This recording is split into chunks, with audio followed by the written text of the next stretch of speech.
அடடா, நம்ம இன்னைக்கு வந்திருக்கிறது வந்து அல் ஹவாஸ். நம்ம ஸ்பார்க் ரூவி ஸ்பார்க்கு ஆப்போசிட்ல இருக்கக்கூடிய அல் ஹவாஸ்ல வந்து நம்ம இன்னைக்கு சாப்பிட வந்திருக்கிறது வந்து சார்கோல் சிக்கன். இந்த சிக்கன் வந்து இங்கே ரொம்ப ஃபெமிலியர்னு கேள்விப்பட்டு தான் நீங்கள் சாப்பிட வந்திருக்கோம். வாங்க போயிட்டாங்க. நார்மல் ஒர்க்கிங் டேஸ்லேயே அங்கே பயங்கர க்ரௌடாக இருந்தது வித் ஃபேமிலிஸோட.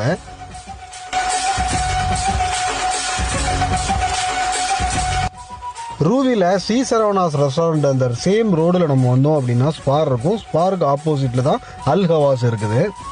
மெனு கார்டில் வந்து ஏகப்பட்ட juice varieties, milk shake varieties, fresh juice varieties, அதுக்கப்புறமா நிறைய சாண்ட்விச் வெரைட்டிஸ், கபாப் வெரைட்டிஸ்லாம் இருந்துச்சு. ஃபைனலி நம்ம ஆர்டர் பண்ண சார்கோல் சிக்கன் வந்துருச்சு. அது கூட வந்து 2 குபூஸ் பாக்கெட், கார்லிக் மயோனஸ் அண்ட் ஹமூஸ் இருந்தது. சார்கோல் சிக்கன் ஃபுல் வந்து 3 ரியால் 465 பைசா, ஆஃப் வந்து 2 ரியால், எல்லாமே ப்ளஸ் வேட்.